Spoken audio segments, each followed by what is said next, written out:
ভারতে এনআরসি এবং CAA citizen amendment act, যেটা পরবর্তীতে সিএবি হয়েছে, যে সিটিজেন অ্যামেন্ডমেন্ট বিল, যেটা বিল আকারে পাশ হয়েছিল, সেই বিলের মাধ্যমে মূলত ভারতে মুসলমানদেরকে নাগরিকত্বহীন করার একটা প্রচেষ্টা চালানো হয়েছিল। কনসেন্ট্রেশন ক্যাম্পে রাখা হবে, তারপর তাদেরকে বাংলাদেশে পাঠানো হবে। এটা ভারতের যে উগ্র হিন্দুত্ববাদী দল বিজেপি, তাদের একটা পলিসি ছিল। স্বাভাবিকভাবেই ঢাকা বিশ্ববিদ্যালয়ের যে ঐতিহ্য এবং ইতিহাস, আমাদের সংবিধানেও যেটা বলা আছে, বিশ্বের সকল শোষিত নিপীড়িত মানুষের পক্ষে বাংলাদেশের অবস্থান থাকবে সাংবিধানিকভাবে। আর ঢাকা বিশ্ববিদ্যালয় তো স্বাভাবিকভাবেই বাংলাদেশের আনাচে কানাচে যেখানে যত অন্যায় অবিচার, এই বিশ্ববিদ্যালয়ের ছাত্ররা সেটার প্রতিবাদ করেছে। ডাকসু যখন ছিল, ডাকসুর নেতৃবৃন্দ সবসময় দেশ এবং জাতির অধিকারের প্রশ্নে আপোষহীন ছিল। 1971 সালের যে মুক্তিযুদ্ধ, জাতীয় নেতৃবৃন্দের আগে এই ডাকসুর নেতৃবৃন্দই কিন্তু স্বাধীন বাংলাদেশের পতাকা 2রা মার্চ উত্তোলন করেছিলেন। 3রা মার্চ স্বাধীনতার ইশতেহার পাঠ করেছিলেন। দেখা গেছে যে বাংলাদেশের সৃষ্টির পূর্ব থেকেই এই অঞ্চলের মানুষের অধিকার আদায়ে ঢাকা বিশ্ববিদ্যালয় সবসময় অগ্রণী ভূমিকা পালন করেছে, ছাত্র নেতৃবৃন্দ ভূমিকা রেখেছে, এবং বিশেষ করে যখন ডাকসু ছিল, ডাকসু সেটাতে নেতৃত্ব দিয়েছে। আমরা ভারতের সেই এনআরসি এবং সিএবি সেটার প্রতিবাদে একটা প্রেস রিলিজ দিয়েছিলাম। আকরাম, নাহিদ এবং সে পরে জানতে পারলাম মাহফুজ নোট করেছে, এখন যে আমাদের উপদেষ্টা মাহফুজ বললো, ভাই এটা তো লিখছে কি জানেন? আমি বলছি না, সেটা আমি জানি না, আকরামকে দায়িত্ব দিয়েছিলাম। সেদিন গণভবনে বললো ওটা কিন্তু আমার লেখা ছিল। তো যাই হোক, সেই আমরা একটা বিবৃতি দিয়েছিলাম, সেইটাকে কেন্দ্র করেই মূলত এই হামলা এবং এই তৎপরতা। আপনার প্রথম আমাদেরকে বাধা দেওয়া হয়েছিল। সাদ্দাম ডাকসুর উপরে, যেহেতু পাশের রুমেই বসতাম, আমি তো এই রুমে বসতাম, আমাকে বলছিল, ভাই দেশে অনেক ইস্যু আছে, সেগুলো নিয়ে কথা বলো, ভারতের ইস্যু নিয়ে কোনো কথা বলো না, তাহলে কিন্তু ছাত্রলীগের ছেলেরা ঝামেলা করবে। আমি বললাম, আপনি এই দেশের একজন ছাত্র নেতা, আপনি বলেন এইটা কি আপনার বিবেক এটা সমর্থন করে যে ভারতের একটা ইস্যু নিয়ে কথা বললে ছাত্রলীগ হামলা করবে? আমি ডাকসুর ভিপি, আপনি এজিএস, যেহেতু সে একাডেমিক্যালি আমার সিনিয়র ছিল, আপনি বলতাম যে আমি ভিপি, আমি একটা বিবৃতি দেব, সেটা ছাত্রলীগ নির্ধারণ করে দেবে। হামলা হইলে পরিস্থিতি প্রয়োজনে পাল্টা হবে, কিন্তু আমরা বিবৃতি দেব, আমাদের কার্যক্রম আমরা চালাবো। তো আমরা এই 22শে ডিসেম্বরের আগে 19শে ডিসেম্বর প্রথম রাজু ভাস্কর্যের ওখানে আপনার আমাদের আন্দোলন সংগ্রামে বাধা দেয়, হামলা হয়। আমার এই আঙুল এখনো এটা বাঁকা হয়ে আছে, ফ্র্যাকচার হয়েছিল। আমাদের অনেকের শনিবার দিন ঢাকা মেডিকেলে চিকিৎসার ফলো আপ করার কথা ছিল। এপিএম সোহেল সহ ফারাবি সহ কয়েকজন যারা 19 তারিখে আহত হয়েছিল। আমরা ঢাকা মেডিকেল থেকে জাস্ট এখানে আসছি, এখান থেকে ডাকসুর রুমে, আমার রুমে বসছিলাম। কতক্ষণ পরেই ছাত্রলীগের সাদ্দাম এবং সঞ্জিত আসলো। সাদ্দাম কিছুক্ষণ কথা বললো, সঞ্জিত এসে হুমকি দামকি শুরু করলো, এবং পরিষ্কারভাবেই সে বলছে এখান থেকে একজনও যেতে পারবে না। এবং সেদিন আমার কাছে সবচেয়ে অসহায় মনে হয়েছিল যে আমার সাথে স্বাভাবিকভাবেই আমরা 2018 সালের এই কোটা সংস্কার আন্দোলনে নেতৃত্ব দেওয়ার ফলে সারা দেশের ছাত্র তরুণদের মধ্যে একটা অবস্থান তৈরি হয়েছিল। ডাকসুর বিপি হওয়ার ফলে সারা দেশের ছাত্র প্রতিনিধি অনেকেই আসে ডাকসুতে, আমি বসি।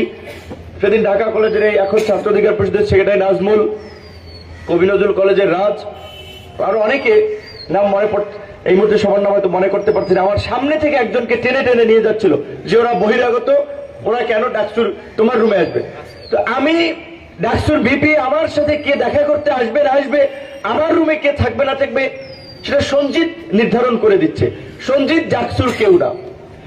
এই ঘটনা তখন বিশ্ববিদ্যালয়ের আরেক অপদার্থ প্রক্টর, যেটা ইতিমধ্যে আমাদের বলছে, তিনি স্পষ্টতই একটা বিকৃত মস্তিষ্কের মানুষ ছিলেন, শিক্ষক নামে কলঙ্ক ছিলেন। যে আমরা ফোন দিয়েছিলাম যে এখানে ওরা ঝামেলা করতেছে, আপনি বিষয়টা দেখেন। তিনি আমার বলতেছে যে বন্ধের দিনে তুমি ডাকসুতে কি করো? আচ্ছা, আমি ছাত্র নির্বাচিত প্রতিনিধি, আমি আমার রুমে কখন আসবো যাবো এটি প্রক্টর নির্ধারণ করে দিবে।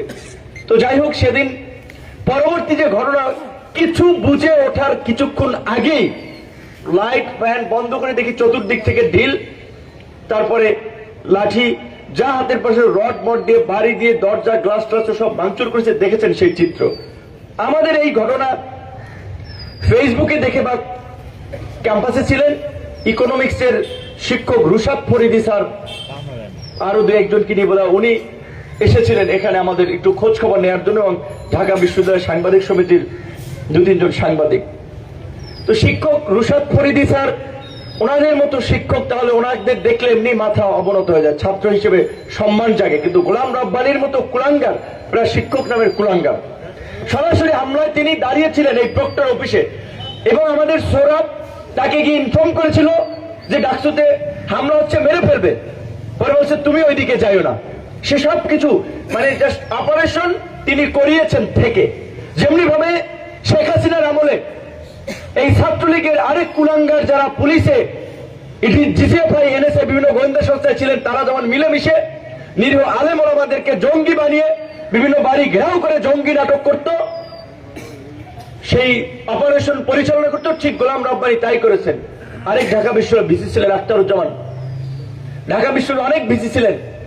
মুক্তিযুদ্ধের সময় বিচারপতি আবু সাইদ চৌধুরী ঢাকা বিশ্ববিদ্যালয়ের ভিসি ছিলেন, তিনি জেনেভা একটি কনভেনশনে গিয়েছিলেন।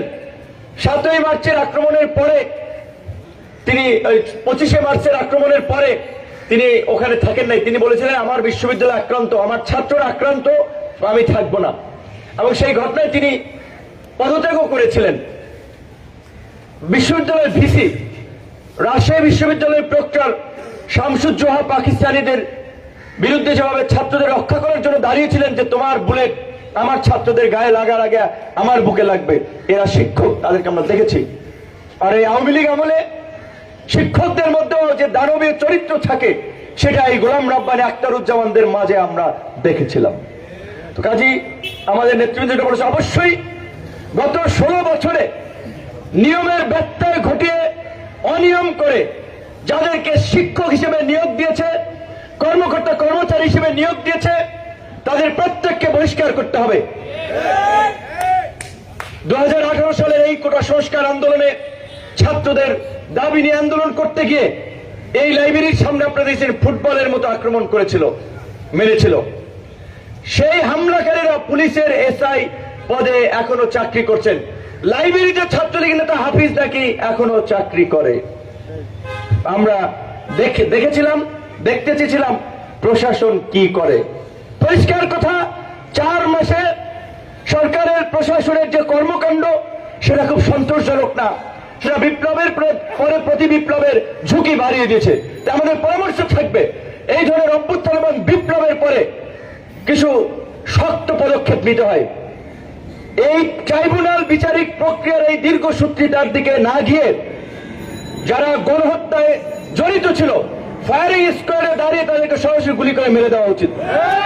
কারণ ওই বিচার প্রক্রিয়ায় দেশি হস্তক্ষেপ আসবে, বিদেশি হস্তক্ষেপ আসবে, মানবাধিকার কমিশন আসবে, এনজিও আসবে, অনেক ধরনের তৎপরতা। তারপরে শেষ পর্যন্ত এগুলো করতে করতে আওয়ামী লীগ পুনর্বাসনের সুযোগ পেয়ে যাবে, এবং ওই যে মাস্ক পরে, গামছা পরে, মধুর ক্যান্টিনে এসে হাতে মিছিল করে ওই আপনার বিভিন্ন জায়গায় দাঁড়ায়। তাই নিরীহ মানুষকে, নিরপরাধ মানুষকে, সাধারণ আওয়ামী লীগার তাদেরকে ক্ষমা করে দেওয়ার আমরা পক্ষে। কিন্তু যারা গত 16 বছরে এই ডাকসু হামলার মতো ছাত্র দলের অসংখ্য ছেলেকে মেরে রক্তাক্ত করেছে, এই ক্যাম্পাসে এমন কোন ছাত্র সংগঠন নাই যে যারা শিবিরের ছেলেরা ছাত্র দল, তারা ছাত্রলীগের হাতে বাইর খায় নাই। ওরা ছাত্র না। কাজে এই রকমের যারা দানব ছিল তাদেরকে নির্মূল করতে হবে, নিঃশেষ করতে হবে, নাহলে এই বিপ্লবের সুফল মিলবে না। প্রশাসনের মধ্যে তাদের অনেক দোষর আছে, কিন্তু এখন পর্যন্ত দৃশ্যমান কোন ব্যবস্থা নিতে আমরা দেখি নাই। আমরা বলছি যে অবশ্যই সরকারের দুর্বলতা আছে, সেগুলো মোকাবেলা করে আমরা চাই সরকার সবল হয়ে উঠুক। তার জন্য এত ফর্মুলা সংস্কার কমিশন প্রস্তাবনা দিয়ে সবকিছু বিচার বিশ্লেষণ করা যাবে না, কিছু ডাইরেক্ট অ্যাকশনে যেতে হবে। তাই আমরা আবারও বলবো, ভেবে দেখেন। শুধুমাত্র পুলিশের সংস্কারের কথা বলছেন, প্রশাসন, জনপ্রশাসন, নির্বাচন, মানবাধিকার কমিশন, সামরিক বাহিনীরও সংস্কার করতে হবে। 16 বছরে এমন কোন জায়গা আছে যেখানে এই ফাঁসিবাদের দোসররা দায়িত্ব পালন করে নাই, ফাঁসিবাদের বিস্তার ঘটে নাই। সমস্ত রাষ্ট্র ব্যবস্থাকে ঢেলে সাজাতে হবে। তার জন্য নির্বাচন নিয়ে এখনই যারা তাড়াহুড়ো করছেন, আমি মনে করি তারা এই আওয়ামী ফ্যাসিবাদের পুনর্বাসনের সুযোগ তৈরি করে দেবেন নির্বাচনের জন্য তাড়াহুড়ো করে। শেখ হাসিনা 16 বছর থেকেছে না, এইবার না হটাইতে পারলে 4 বছর থাকতো না। তো এই সরকার যদি 2 বছর থাকে, দেখি না 2 বছর তারা কি করে।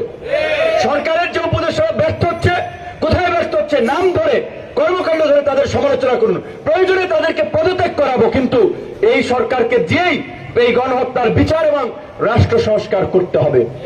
এই বিশ্ববিদ্যালয়ে ছাত্রলীগের মতো কোন দানবীয় সংগঠন যেন তৈরি না হয়, সেজন্য সকল কলেজ বিশ্ববিদ্যালয়ে নিয়মিত ছাত্র সংসদ নির্বাচনের ব্যবস্থা করতে হবে।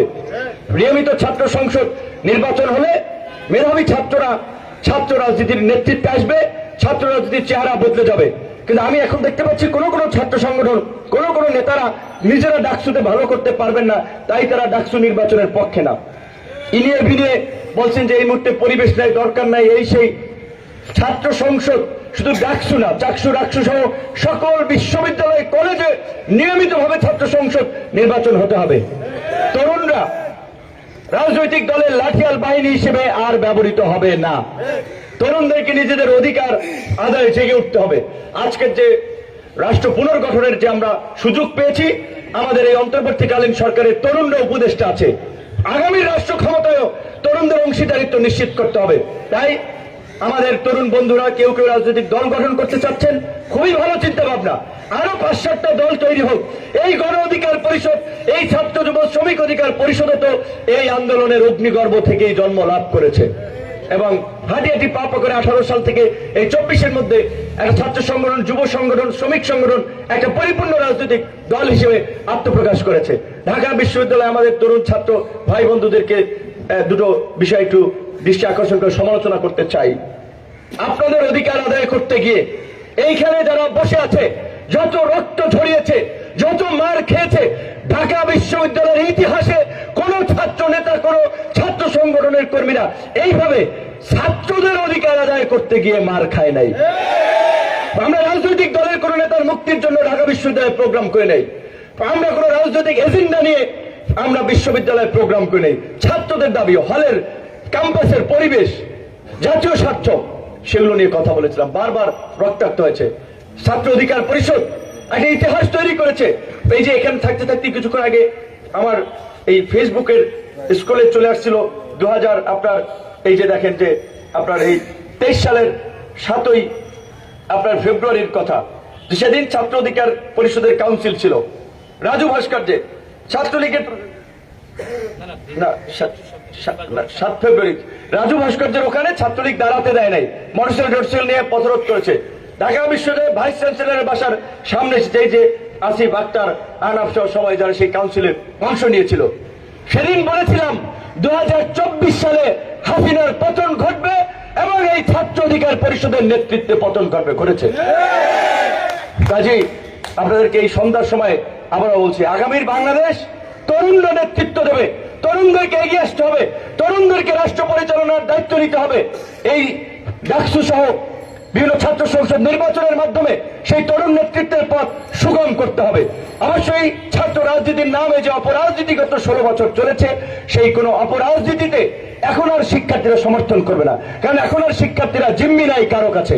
সুতরাং যারা ছাত্র রাজনীতিও করবেন, ছাত্র সংগঠনও, তাদেরকেও শিক্ষার্থীদের পালস বুঝতে হবে। জাতীয় স্বার্থ, জাতীয় রাজনীতির চেয়ে ক্যাম্পাস কেন্দ্রিক আপনাদেরকে সক্রিয় হতে হবে, শিক্ষার্থীদের সুযোগ সুবিধা নিয়ে কাজ করতে হবে। বিশেষ করে ঢাকা বিশ্ববিদ্যালয়কে আমি মনে করি 100% মানসম্পন্ন আবাসিক বিশ্ববিদ্যালয়ে রূপান্তর করা এখন সময়ের দাবি। আমরা গণরূপে যে অমানবিক পরিবেশে থাকি, তার মধ্যে থেকে বিসিএস ক্যাডার হচ্ছে, গবেষক হচ্ছে, ভালো ফলাফল করছে, ভালো বিশ্ববিদ্যালয়ে চান্স পাচ্ছে, এটা আমাদের জন্য সৌভাগ্যের। এটা অমানবিক এই পরিবেশে বিশ্ববিদ্যালয়ের ছাত্ররা থাকে না, তাও ঢাকা বিশ্ববিদ্যালয়ের মতো ছাত্ররা, শুধু ঢাকা বিশ্ববিদ্যালয় না, আমি মনে করি আমাদের এই প্রত্যেকটি পাবলিক বিশ্ববিদ্যালয়গুলোর পরিবেশ উন্নত করা দরকার এবং ছাত্রদের আবাসন, খাদ্য যা খায় একটা মুরগির টুকরা, পাতলা ডাল, মনে হলুদ মরিচ গুলা নিয়ে আসছে, এগুলো খাইয়া তার মাথায় মানে শরীর স্বাস্থ্য কি ঠিক থাকবে? পুষ্টি নাই তো খাবারে, পুষ্টিহীনতা। এতে ছাত্রদের সবজি, মাছ, মাংস, ডাল প্রয়োজনে খাবারে ভর্তুকি দিতে হবে। সরকারের হাজার হাজার কোটি টাকা লুটপাট করে দুর্বৃত্তরা নিয়ে যাচ্ছে। আর বিশ্ববিদ্যালয়ের ছাত্রদের একজন ছাত্রের পেছনে যদি বছরে 500,000 টাকা সরকার ভর্তুকি দেয়, ওইটা ভর্তুকি না।